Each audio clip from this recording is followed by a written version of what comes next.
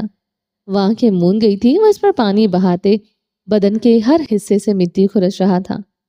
پانی مٹی کے فرش میں جذب ہوتا جا رہا تھا. گرم پانی سے سکون سا ملا تھا جو زمر خان کے بدن میں اترا تھا. سب کچھ ختم تھا، سکون ہی سکون تھا. اس کے قریب ہوتے اس کا چہرہ دونوں ہاتھوں میں تھام گیا تھا. اسے گلابی آنکھوں سے دیکھتی رہی. وہ ہنس دیا تھا. اپنی ناک زمر خان کی ناک سے مس کرنے لگا. وہ ہنستا ہی چلا گیا تھا. وہ مجسم رہی. زمر خان کی فراک کی زپ آہستہ آہستہ چر کی آواز کے ساتھ کھلنے لگی. اس کے سینے سے لپٹ پڑی تھی. چہرہ سرخ ہو گیا تھا. گرم پانی اس کے جسم پر بہتا چلا گیا تھا. اس کے سینے سے لپٹی رہی. شرم و حیا سے آنکھیں موندے رہی. یکدم وہ اسے خود سے دور دھکیلتی کھڑی ہوئی. اس چارپائی سے تولیہ اٹھاتے خود پر لپیٹ لیا تھا. چہرے پر لالی سی چھائی تھی. گال ٹماٹر کی طرح سرخ ہو گئے. وہ پنجوں کے بل بیٹھے گردن جھکائے ہنس دیا تھا. زمر خان چارپائی کی طرف بڑھتے گرم بستر پر گری تھی. خود پر گرم رضائی اوڑھتے وہ اس میں غروب ہو گئی تھی. وہ کھڑا ہوتے اپنی قمیض اتارتے زمین پر پھینک گیا تھا. چارپائی کی طرف بڑھتے وہ زمر خان کے پہلو میں لیٹتے اس سے اپنے اوپر کر گیا تھا. رضائی اچھی طرح خود پر اوڑھ لی. وہ اس کے چٹانی سینے پر لیٹی رہی. گرم سانسیں التمش کی گردن پر بکھرتی رہی. نم بالوں سے التمش کا سینہ بھیگتا رہا. وہ اس کے نم بالوں میں انگلیاں پھیرتے سے مزید شدت سے خود میں بھیج گیا تھا. ان دونوں کے بیچ دشمن بنا ٹاول بھی اب زمین بوس تھا. سانسیں حدت زدہ ہوتی رہی. وہ رخ پلٹتے رضائی میں غروب تھا. زمر خان کی سانسوں سے دیوانگی کے عالم میں لپٹ پڑا تھا. ہر نقش پر محبت ثبت ہو رہی تھی. زمر خان کی سانسیں اور کمر دونوں ٹوٹتی رہی. بارش کی سانس کے ساتھ کمرے میں بکھرتا ساؤنڈ دہشت زدہ تھا. سانسیں تھی کہ آتی نہ تھی. وہ ظالم بنا پھر سے چھین لیتا تھا. آپ پر جان قربان کر دی، آپ پر اپنی انا وار دی. آج سے میری خودداری آپ پر قربان. وہ بکھرتی سانسوں کے ساتھ زمر خان کے کان میں سرگوشی کر گیا تھا. وہ اپنی آنکھ کے گوشے سے نکلتا آنسو انگلی سے چنتے مسکرائے تھے. شفاف مسکراہٹ. ایک آخری سسکی لیتی اس نے چارپائی سے کے گرم بستر کو مٹھیوں میں جکڑ لیا. طوفان کے بعد اب گہری خاموشی تھی. اس کے ساتھ لپٹے اس کی گردن میں چہرہ چھپا کیا تھا. ایک آخری بار سکون اس مرد کی رگو جاں میں اترا تھا. آغوش اس سے لپٹی عورت اس کی ایک ایک سانس پر بھاری کر دینے والی تھی. وہ اس کی طرف رخ کیے لیٹی تھی. برستی بارش نے اسے خوف میں مبتلا کر دیا تھا. وہ آج کی رات ہی اس چھت کے نیچے دب کر مر جائے گی. اسے ایسا لگتا تھا. کمرے کی دیواریں اور ایک کونے سے ٹپکتی چھت تو یہی کہتی تھی. جب جب بجلی کڑکتی وہ رضائی کو مٹھی میں دبوچ لیتی. دل خوف سے دھڑکنے لگتا. التمش خان اس کے پہلو میں لیٹا پستول اپنی ناک کی ہڈی پر رگڑ رہا تھا. آنکھیں سرخ تھی، نقوش تنے ہوئے تھے اور الجھے ہوئے تھے. ہر سوچ کہتی تھی سرمئی آنکھوں والی عورت پر اپنا آپ وار دے. وہ کوہنی کے سہارے اوپر کو ہوتے ہاتھ بڑھاتے میز پر پڑا موبائل اٹھانے لگا. کانٹیکٹ لسٹ میں اشیر ملک کا نمبر ڈھونڈنے لگا. اس کی انگلیاں کپ کپا رہی تھی. گنپتی پسینے سے بھیگ رہی تھی. جان وار دیتا تو آسان تھا، خودداری وارنے سے وہ مر رہا تھا. وہ اشیر ملک کا نمبر ڈائل کرتے کان سے لگا گیا، جسم ٹھنڈا، پیشانی پسینے سے تر، آنکھیں حدت زدہ، مگر سب کچھ کہتا تھا زمر خان، زمر خان، زمر خان۔ اب اپنی مورے کی بے بسی سے اسے یاد آئی تھی۔ وہ آنکھیں موند گیا تھا، سب ردی، سب ختم، سب فنا، سب زمر خان، سب صرف زمر خان، صرف زمر خان۔ بغیرت بغیرت بغیرت کمرے کی دیواریں شور کرنے لگی، وہ پسینے میں شرابور ہو گیا تھا۔ رات کے اس پہر اس کی کال اٹھائی نہیں گئی تھی۔ وہ موبائل مٹھی میں دبوچے تکیے پر سر رکھ گیا تھا، پسینے سے تر وہ گہرے سانس لینے لگا۔ وہ بے موت مر رہا تھا، مگر زمر خان کے بغیر جی کر بھی کیا کرتا۔ ہمت مجتمع تھی، سانسیں بحال کی، کانپتے ہاتھ میں موبائل کو مضبوطی سے پکڑا۔ وہ ایک بار پھر موبائل کان سے لگا گیا تھا۔ دوسری طرف بیل پھر سے جا رہی تھی۔ التمش خان کا دل کانوں میں بجنے لگا، ہتھیلیاں پسینے سے بھیگ گئی تھی۔ ہیلو، اسپیکر پر بھاری آواز گونجی تھی۔ رفتہ رفتہ جان نکلنے لگی، نیند تاریکی پھر گہری تاریکی کی۔ یہ آواز کنٹی پر ہتھوڑے کی مانند لگی۔ وہ اپنی زندگی میں کم از کم یہ آواز دوبارہ نہیں سننا چاہتا تھا۔ اس آواز، اس انسان سے اس کے زندگی میں کبھی انسیت نہیں ہو سکتی تھی، نہ آج ہوئی تھی۔ وہ صرف بے موت مرا تھا، اب بھی مر گیا تھا۔ مجھے آپ کا ساتھ چاہیے، اپنا حق چاہیے، میں آپ کے پاس آنے کو تیار ہوں۔ اس کے لفظ پر کبھی ہنسیں گے، اس پر ہی تھو تھو کریں گے، اس نے کبھی نہ سوچا تھا۔ دوسری طرف اشیر ملک کے لب مسکرائے تھے۔ شاہویر ملک کو کھو دیا تھا، مگر ان کا دوسرا بیٹا ان کے پاس آ رہا تھا۔ دولت کی چمک دمک نے التمش خان کو آخر ان کے پاس آنے پر مجبور کر دیا تھا۔ وہ طمانینت سے مسکرائے تھے۔ التمش فون بند کرتے اپنا ہاتھ چارپائی سے نیچے لٹکا گیا تھا۔ وہ مفلوج ہو گیا تھا، شلسا۔ جس انسان نے اسے اس کی ماں کے پیٹ میں گندگی کا ڈھیر کہہ کر ٹھکرا دیا تھا، آج وہ اسی سے ہی اپنا حق مانگ رہا تھا۔ ایسے لگ رہا تھا بھرے بازار میں اسے بڑھانا کیے گھوڑے مارے جا رہے ہوں۔ اب تو اس کی ماں بھی روز محشر میں سے حساب مانگے گی کہ وہ کیا کہے گا، کہاں منہ چھپائے گا۔ وہ انسان تو باپ کہلوانے کی بھی قابل نہیں تھا۔ وہ تکیے پر سر رکھے رونے لگا، بے آواز روتا رہا، روتا جا رہا تھا۔ آنسو میں غیرت اور خودداری انا دھلتی رہی۔ رات گزر گئی، صبح کی سفیدی اتر آئی، وہ پھر بھی روتا رہا۔ زمر خان دوسری طرف رخ کیے بے آواز سسک رہی تھی۔ رات اس کی بھی روتے ہوئے گزری تھی، مگر پہلو میں لیٹے مرد کو خبر نہ ہونے دی۔ اس مرد کے پہلو میں آج اس کی آخری رات تھی۔ دل تڑپتے آہیں بھرنے لگا، مگر وجود زندگی مانگتا رہا۔ اسے زندگی کو جینا تھا، زندگی یوں سسک سسک کر اسے جیے زمر خان کو گوارا نہ تھا۔ کل کی روشنی میں سب کچھ ختم ہو جانا تھا۔ سیاہ آنکھوں والا مرد پہلو میں لیٹے اس مرد کے مقابل آج آنے والا تھا۔ وہ ایک ایسا خطرناک کھیل کھیلنے والی تھی۔ خان خان کرنے والا یہ مرد زاویار خانزادہ پر پستول تان کر کھڑا ہونے والا تھا۔ بدلے میں التمش خان کو بھی کچھ ایسا ہی ملنے والا تھا۔ لمحے مزید تیزی سے گزرنے لگے، دونوں بے آواز کر لاتے رہے۔ کمرے کی دیواریں ان دونوں کو دیکھتے اداسی سے روتی رہیں۔ سب کچھ تباہ ہونے والا تھا، سب کچھ برباد۔ چلیں جی، باقی کا نیکسٹ ایپیسوڈ میں کنٹینیو کریں گے۔ امید ہے آپ کو یہ ایپیسوڈ پسند آئی ہوگی۔ اگر آپ نے ابھی تک ہمارے چینل کو سبسکرائب نہیں کیا تو جلدی سے ابھی سبسکرائب کر دیں، لائک اینڈ شیئر کریں اور اپنی رائے کامنٹ باکس میں لازمی دیں۔ اپنا ڈھیر سارا خیال رکھیے گا، دعاؤں میں یاد رکھیے گا۔ ملتے ہیں نیکسٹ ایپیسوڈ کے ساتھ، تب تک کے لیے اللہ حافظ۔